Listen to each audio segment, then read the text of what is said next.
Hi and welcome to ESC Fan TV. We are back again live from Sweden with Gustav from SVT. Hi Gustav, how are you? Hi, good to see you again. I'm fine. How are you? We're good. Where are you this week?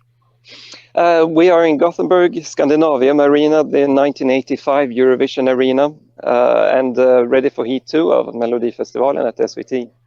And how do you pronounce that? Because everyone knows I'm very well known for butchering languages. So how do you pronounce that locally? Gothenburg in Swedish is Göteborg, or as the locals like to say, Göteborg with a thrilling R. Thank you for that. Of course, I'm here with Nicholas. Hello. In Denmark, we say Göteborg. Just thought I would like to share that little bit of information. That's nice. So, Gustav, let's kick straight off and let's look back to last week. Bit of a shock, given that the polls were suggesting that Felix was going to go direct to the final. Of course, he went to Andra Chansen instead, and we saw Robin Bengtsson, who's been at Eurovision previously, and the Mamas, who were backing singers last year in Eurovision, go direct to the final. How has that been received online?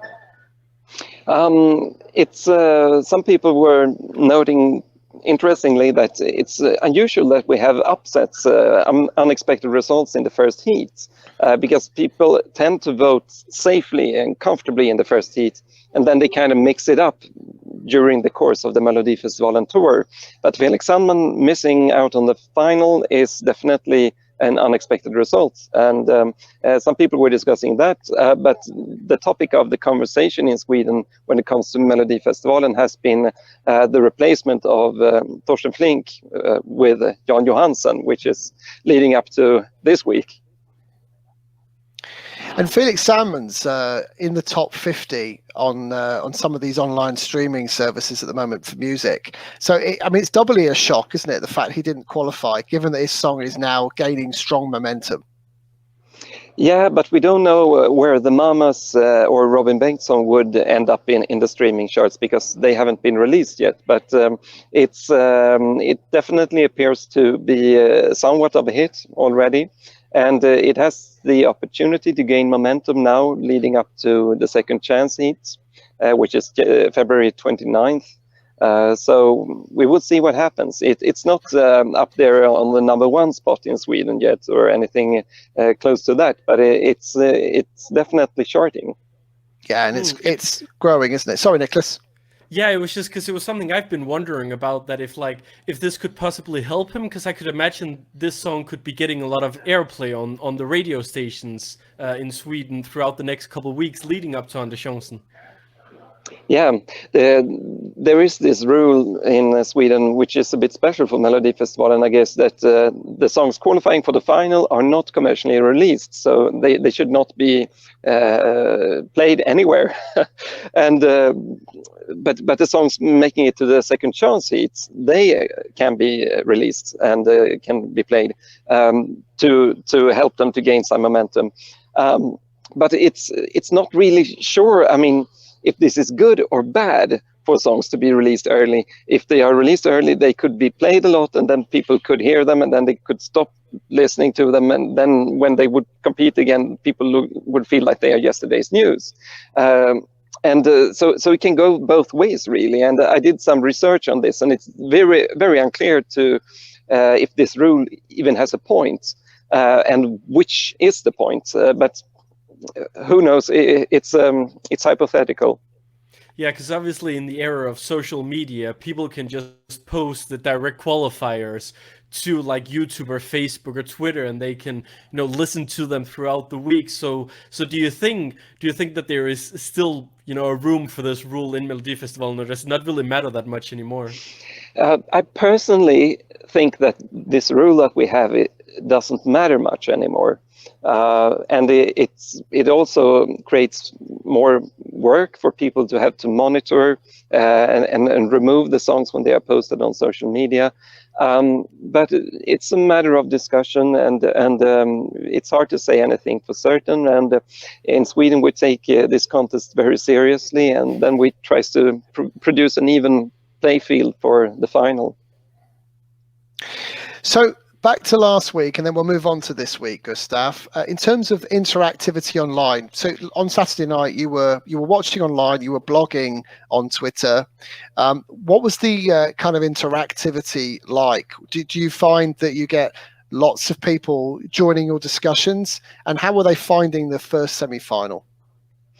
It's in Sweden. The reviews for the first semi-final were good. The newspapers and people generally liked the songs. We didn't have like a big outrage that the songs are so bad this year that we usually have after semi-final one, because people are perhaps comparing with the biggest hits that they remember from last year and don't remember the general field of the songs, and they also compare with songs that they have listened to a lot, and then they get the new songs and they were like, the new songs are not good because I haven't listened to them a lot of times.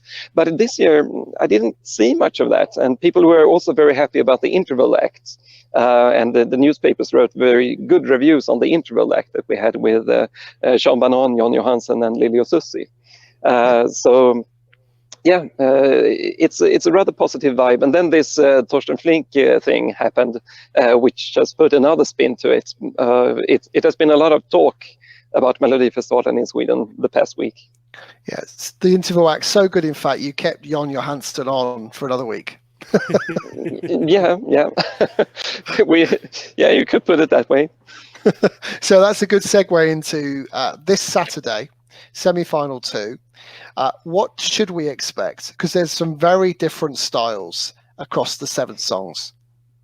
Yeah, I would say that there's a lot of big show acts. We have Dotter, who has a laser-like visual effect, which is a bit special, and we haven't seen it before, I believe. We have 6 dancers on stage for Mendes and Alvaro Estrella, and also for Anna Bergendahl. So a lot of people on stage, a lot of effects going on. And people were discussing here on location in Gothenburg that Paul Ray and Anna Bergendahl are the 2 ones that will go to the final. But now we had an exit poll that Melodifestivalklubben and OGA Sweden are doing here. They were asking the dress rehearsal audience, and they were saying something different. They said that Mendes and Alvaro Estrella were their clear favorites. This Latin vibe song with 6 dancers on stage and created a big party in the arena. And Anna Bergendahl second, with Dotter, as who hasn't been in the discussion very much, as number 3, and Paul Ray only number 4. So on Saturday night, you'll be blogging again online. Yeah, I'm posting from the Melodifestivalen Twitter account, SVT Melfest. I'm trying to be your English commentator there, with as much intensity as possible. Yeah. So I think, with another semi-final coming up here, what do you think that people should be the most excited to see? In this semi-final, well, I was mentioning these big show acts. In the discussions, there have been this hype for the songs of Paul Ray and of Anna Bergendahl. And if you're a Schlager fan, Anna Bergendahl's song has been considered to be updated Schlager, like this is what Schlager would be in 2020. It's a really, really big pop song written by Thomas Gesson and Bobby Ljunggren, who has written 50, respectively 60 songs for Melodifestivalen in the history of the contest. So really experienced songwriters. And it was interesting because Anna Bergendahl told me that this song, they didn't intend it for Melodifestivalen. They were writing songs for Anna Bergendahl together with her. And then they said that, well, this sounds like a Melodifestivalen song. And you have Bobby Ljunggren and Thomas Gesson in the same room writing music. Well, what do you know? It sounds like a Melodifestivalen song. And it does sound like a Melodifestivalen song very much, I think, in a good way.